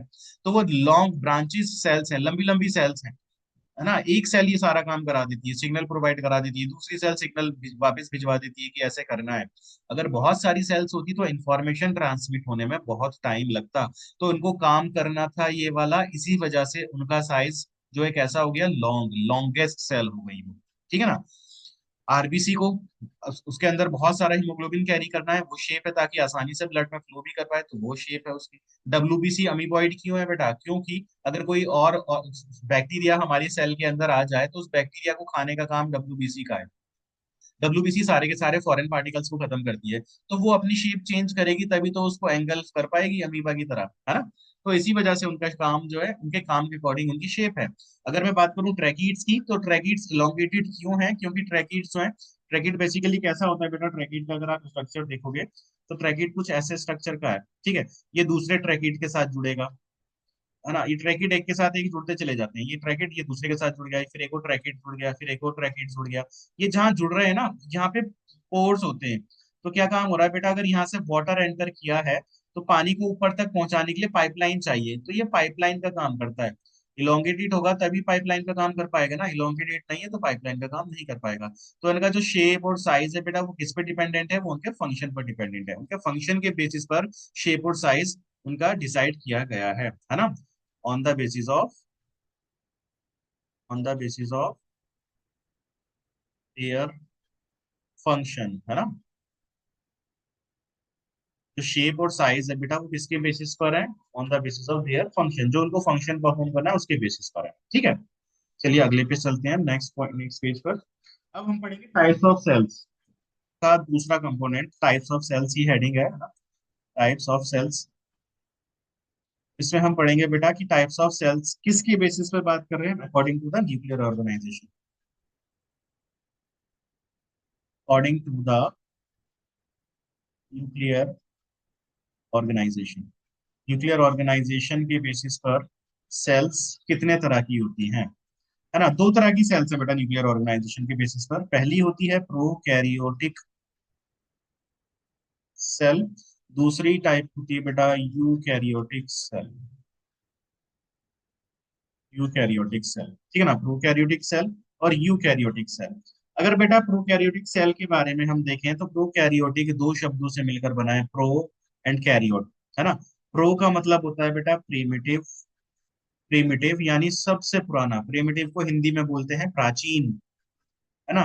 प्रीमिटिव, प्रीमिटिव का मतलब सबसे ज्यादा पहले, सबसे ज्यादा पुरानी सेल, ठीक है, सबसे ज्यादा पुरानी चीज है उसको प्रीमिटिव बोला जाएगा।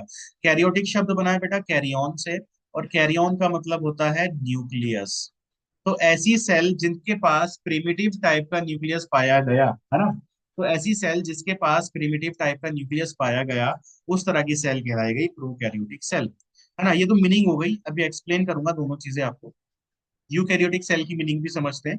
यू प्लस कैरियोट, यू का मतलब होता है बेटा ट्रू, यानी सच्चा, है ना, रियल, ट्रू, है ना। कैरियोट का मतलब बता ही दिया था, न्यूक्लियस है, कैरियोन से कैरियोट, न्यूक्लियस। तो ऐसी सेल जिसका न्यूक्लियस ट्रू टाइप का है बेटा, है ना, ऐसी सेल जिसका न्यूक्लियस ट्रू टाइप का है, उस तरह की सेल्स को हम क्या बोलते हैं? उस तरह की सेल्स को हम बोलते हैं यूकैरियोटिक सेल।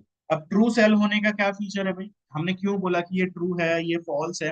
बेटा देखिए, अगर कोई सेल है, कोई सेल है, सेल के अंदर उसका जेनेटिक मटेरियल पड़ा है, तो जेनेटिक मटेरियल उसका न्यूक्लियस कहलाता है। जेनेटिक मटेरियल ही है जो सारी की सारी इंफॉर्मेशन कैरी कर रहा है। तो जेनेटिक मटेरियल को एक एक्स्ट्रा प्रोटेक्शन प्रोवाइड करने के लिए double membrane bound structure develop हो गया यूकैरियोटिक सेल के अंदर, है ना। तो उसने इसको एक्स्ट्रा प्रोटेक्शन प्रोवाइड करी। तो जेनेटिक मटेरियल अगर मेम्ब्रेन बाउंड स्ट्रक्चर के अंदर है तो वो ट्रू टाइप का न्यूक्लियस है। जबकि बैक्टीरिया के अंदर अगर हम बैक्टीरिया का स्ट्रक्चर बनाए तो उसका जीनोम ऐसे ही साइटोप्लाज्म में पड़ा रहता है। उसके चारों तरफ कोई मेम्ब्रेन बाउंड स्ट्रक्चर ही नहीं है, ठीक है ना। उसके चारों तरफ कोई मेम्ब्रेन बाउंड स्ट्रक्चर ही नहीं पाया जाता, ठीक है ना। तो इसी वजह से हमने इसको बोला प्रिमिटिव टाइप की सेल से, पुराने जमाने की सेल से, क्योंकि इसके चारों तरफ कोई मेम्ब्रेन बाउंड स्ट्रक्चर नहीं है न्यूक्लियस के चारों तरफ। और यहाँ हम ट्रू न्यूक्लियस को क्या बोलते हैं, यहाँ ट्रू न्यूक्लियस तो नहीं है, हम यहाँ बोलते हैं न्यूक्लियोइड ना। न्यूक्लियोइड बोला जाता है इसको, न्यूक्लियोइड भी बोल देते हैं। हम इसको प्रो क्रोमोजोम भी बोल देते हैं, प्रो क्रोमोजोम, प्रिमिटिव टाइप का क्रोमोजोम है। जबकि यहाँ ट्रू न्यूक्लियस है, ये परफेक्ट न्यूक्लियस है जिसमें चारों तरफ मेम्ब्रेन है। जेनेटिक मटेरियल जो कि हमारा डीएनए है उसको एक्स्ट्रा प्रोटेक्शन प्रोवाइड करने के लिए double membrane bound structure develop हो गया ताकि हमारा जेनेटिक मटेरियल को एक्स्ट्रा सिक्योरिटी प्रोवाइड की जाए। यहाँ कोई सिक्योरिटी ही नहीं है प्रिमिटिव में, जबकि ट्रू में बहुत परफेक्ट सिक्योरिटी है, ठीक ना। तो इसी के बेसिस पर दो सेल्स हैं बेटा, न्यूक्लियस के बेसिस पर दो सेल्स, दो तरह की सेल्स हैं। अब उन दोनों तरह की सेल्स में डिफरेंस लिखते हैं। हम कैसे लिखेंगे बेटा डिफरेंस, हम एक तरफ लिखेंगे कैरेक्टर, एक तरफ लिखेंगे कैरेक्टर, ठीक है। और दूसरी तरफ बेटा फिर हम आगे लिखेंगे प्रोकैरियोटिक सेल की वो प्रोकैरियोटिक सेल में पाया जाता है ये वो कैरेक्टर या नहीं। उसके आगे लिखेंगे हम यहाँ यूकैरियोटिक सेल, यूकैरियोटिक सेल में वो कैरेक्टर पाया जाता है या नहीं, ठीक है, यूकैरियोटिक सेल। तो सबसे पहले कैरेक्टर की बात करते हैं, तो सबसे पहले हम कैरेक्टर्स लिख लेते हैं एक साइड। हम पहला पॉइंट लिखेंगे न्यूक्लियर मेम्ब्रेन, न्यूक्लियर मेम्ब्रेन, ठीक है। दूसरा पॉइंट हम लिखेंगे न्यूक्लियोलस, प्रेजेंट एब्सेंट अभी बताएंगे आपको, न्यूक्लियोलस। उसके बाद हम लिख लेंगे ट्रू क्रोमोसोम, ट्रू क्रोमोसोम क्या होता है वो भी बताते हैं आपको, ट्रू क्रोमोसोम क्या होता है वो भी बताते हैं, जो प्रेजेंट। फिर well defined nucleus, well defined nucleus, ठीक है। उसके बाद आ जाएगा membrane bound organelles, membrane bound organelles, जो सेल ऑर्गेनेलिस है वो मेम्ब्रेन बाउंड है या नहीं, ठीक है। उसके बाद आ जाएगा नेचर ऑफ डीएनए, डीएनए किस तरीके का है, नेचर ऑफ डीएनए। के बाद हम राइबोसोम की बात करेंगे, राइबोसोम है तो कौन सा वाला है, ठीक है। अब आ जाते हैं सबसे पहले वाले पॉइंट पर। सबसे पहला पॉइंट हमारा न्यूक्लियर मेम्ब्रेन। प्रोकैरियोटिक सेल की चारों तरफ कोई मेम्ब्रेन ही नहीं थी, है ना, कोई मेम्ब्रेन ही नहीं थी, तो यहाँ पर न्यूक्लियर मेम्ब्रेन क्या रहेगी, एब्सेंट रहेगी।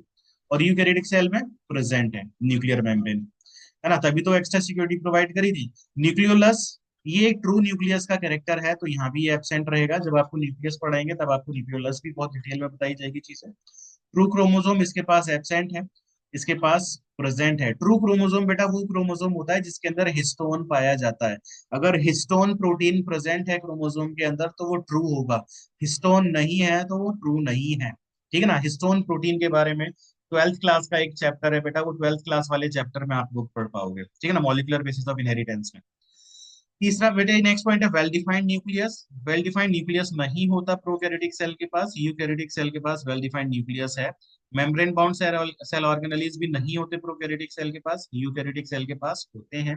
अब डीएनए का नेचर कैसा है बेटा, डीएनए डबल स्ट्रैंडेड तो है बट सर्कुलर होता है इनके पास, circular, double stranded but circular DNA. जबकि यूकैरियोटिक सेल के अंदर डबल स्ट्रैंडेड के साथ साथ लीनियर होता है डीएनए, लीनियर डीएनए, ठीक है ना। डबल स्टैंडर्ड है बट लीनियर हो गया, ठीक।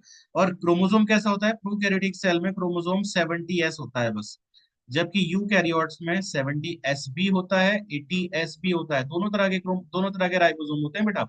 यूकैरियोटिक सेल में 70s होगा सेल ऑर्गेनेलिस के अंदर, 80s होगा साइटोप्लाज्म में अदर जगह, है ना। सेल ऑर्गेनेलिस के अंदर हम अगर बात करें क्लोरोप्लास्ट माइटोकॉन्ड्रिया तो उनके अंदर 70s होगा। बाकी सारे जितने भी जगह राइबोसोम पाए जाएंगे यूकैरियोट्स में वो 80s टाइप का होगा। ये एस का मतलब क्या होता है बेटा, ये स्वेडबर्ग यूनिट है जो कि आपको पढ़ाएंगे हम लोग, जब राइबोसोम पढ़ाएंगे तब आपको स्वेडबर्ग यूनिट बताएंगे, सेडिमेंटेशन कोफिशिएंट होता क्या है वो भी बताएंगे। तो ये 70s दो सब यूनिट का बना हुआ है, 30s और 50s। ऐसे ही यहाँ पर 80s भी दो तरह के सब यूनिट से मिलकर बना हुआ है, 40s एंड 60s, ठीक है ना, 40s and 60s। Circular DNA और लीनियर डीएनए का पता है बेटा आप लोगों को? सर्कुलर कैसा होता है, लीनियर कैसा होता है? सर्कुलर और लीनियर में डिफरेंस समझ पा रहे हो ना बेटा आप लोग? सर्कुलर और लीनियर में, सर्कुलर डीएनए कैसा है, लीनियर डीएनए कैसा है, चलो मैं बता देता हूँ आपको।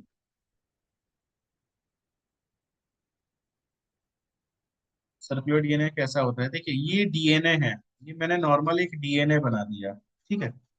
ये लीनियर डीएनए है ना, धागे की तरह है, लंबा डीएनए है। लेकिन जहां पर डीएनए के दोनों एंड आपस में जुड़ जाएं तो वो बेटा सर्कुलर डीएनए बन जाता है। ये बन गया अब सर्कुलर, है ना, एक सर्कल बना दिया इसने, इसके जो दोनों एंड थे ये वाले और ये वाले एंड आपस में जुड़ गए तो वो सर्कुलर कहलाएगा। जैसे कोई धागा है, धागा अगर उसके दोनों साइड खुली है ना, ओपन है, तो वो लीनियर कहलाएगा धागा, ठीक है। लेकिन अगर आप उस धागे के दोनों पॉइंट्स को आपस में जोड़ दोगे, इसको और इसको आपस में जोड़ दोगे, तो आप बोल दोगे वो धागा कैसा हो गया, वो अब सर्कुलर हो गया, ठीक है ना, सर्कुलर हो गया। तो इसी तरीके से हमारा डीएनए लीनियर और सर्कुलर डीएनए है, ठीक है। चलो बेटा, प्रोकैरियोटिक सेल में थोड़ा सा हम बेसिक शेप्स ऑफ बैक्टीरिया और पढ़ लेते हैं, तो उसके बाद क्लास एंड करेंगे। बेसिक शेप्स ऑफ बैक्टीरिया भी पढ़ लेते हैं। Basic shapes of bacteria, basic shapes of bacteria, क्या क्या बेसिक शेप्स हैं? तो वो शेप्स कौन कौन सी होती है बेटा? सबसे पहले तो बैक्टीरिया, इसमें प्रोकैरियोटिक सेल में आते क्या क्या है? सारे के सारे bacteria, mycoplasma, blue green algae, ये सब बैक्टीरिया में, यू प्रोकैरियोट्स में आ जाते हैं। तो प्रोकैरियोट्स की मैं लिस्ट बता देता हूँ कि प्रोकैरियोट्स में आखिर होते क्या क्या है, प्रोकैरियोटिक सेल आखिर किस किस चीजों में पाई गई। तो उसके एग्जांपल से बेटा आप यहाँ लिख सकते हो कि ऑल बैक्टीरिया, सारे बैक्टीरिया प्रोकैरियोटिक सेल के बने हुए हैं, ठीक है। उसके अलावा माइकोप्लाज्मा भी प्रोकैरियोटिक सेल है, लेकिन इसका स्ट्रक्चर बैक्टीरिया से थोड़ा अलग होता है, वो भी समझाया जाएगा बाद में। ब्लू ग्रीन एल्गी, नाम एल्गी है लेकिन ये बैक्टीरिया होता है। ब्लू ग्रीन एल्गी जो है बेटा, इसको हम BGA भी बोलते हैं, इसको हम साइनो बैक्टीरिया भी कहते हैं, ये एक बैक्टीरिया है। ब्लू ग्रीन एल्गी एक बैक्टीरिया है, ठीक है ना। ब्लू ग्रीन एल्गी बैक्टीरिया के टाइप्स हैं। अब शेप्स की बात अगर हम करें तो बेटा सबसे पहली शेप आ जाती है इसके अंदर, कोकस। सबसे पहली शेप आ जाती है कोकस। कोकस का मतलब क्या होता है बेटा? कोकस यानी गोल, सर्कुलर, है ना। कोकस बैक्टीरिया कैसा है? सर्कुलर है, स्फेरिकल है। सो स्फेरिकल, स्फेरिकल शेप का है, ठीक है ना। और इसके पास फ्लैजिला होगा, इसके पास फ्लैजिला नहीं होता। ये नॉन मोटाइल होता है, ये चल फिर नहीं सकता। ये नॉन मोटाइल है, चल फिर नहीं सकता, ठीक है ना। दूसरा फोकस हो गया, दूसरा है बेसिलस। बेसिलस, बेसिलस मतलब रॉड की तरह, रॉड शेप, है ना, ये रॉड शेप है। बेसिलस मतलब रॉड शेप बैक्टीरिया। कैसा हो गया? रॉड की तरह, रॉड शेप्ड बैक्टीरिया। अब इनके पास फ्लैजिला हो भी सकता है, फ्लैजिला नहीं भी हो सकता। तो आप इसको बोल सकते हो कि ये मोटाइल भी हो सकता है और नॉन मोटाइल भी हो सकता है। अब इनके एग्जाम्पल भी बता दूंगा आपको, ठीक है ना। बेसिलस हो गया। तीसरा टाइप हो गया बेटा बेसिलस के बाद विब्रियो। विब्रियो का मतलब होता है कोमा शेप, जैसे ये कोमा बनाया ना मैंने, ये तो कोमा बना दिया, हाँ, कोमा शेप, कोमा की तरह, जैसे कोमा होता है ना, कोमा शेप, तो कोमा शेप हो गया। अब इसके बाद फ्लैजिला तो दिखाई दे ही रहा है कोमा में, तो ये हमेशा मोटाइल होते हैं, ये हमेशा मोटाइल होते हैं, ठीक है ना। अब विब्रियो के बाद जो लास्ट हमारे पास आ गया वो आ गया स्पाइरेलम, ना, स्पाइरेलम ये कैसा है बेटा? स्पाइरल है, स्पाइरल शेप्ड बैक्टीरिया, है ना, स्पाइरल। और ये मोटाइल होंगे, इनके पास भी फ्लैजिला होता है, ये भी मोटाइल होते हैं। अब अगर बेटा एग्जाम्पल की हम बात करें, है ना, आपको डिप्लोकोकस याद आ रहा होगा। डिप्लोकोकस, अगर आप बात करें यहाँ पर स्फेरिकल की, तो यहाँ आपने कोकस के नाम से डिप्लोकोकस सुना होगा, सिंगल है। दो सिंगल, दो अगर स्फेरिकल कोकस बैक्टीरिया आ गए उसको डिप्लोकोकस बोल देते हैं। दो से ज्यादा आ गए, एक स्ट्रिप बना दी, उसको स्ट्रेप्टोकोकस बोल देते हैं, है ना, उन्होंने स्ट्रिप बना ली, ठीक है, उन्होंने स्ट्रिप बना ली। ठीक है बेटा, टाइम तो खत्म हो गया है, 7:30 बज गए हैं। इससे आगे एग्जाम्पल वगैरह लिखा के नेक्स्ट क्लास में आपको एक्सप्लेन किया जाएगा। तब तक मैं आपको एक होमवर्क दे रहा हूँ, देखिए होमवर्क आपको मस्ट है करना बेटा, होमवर्क करना बहुत जरूरी है।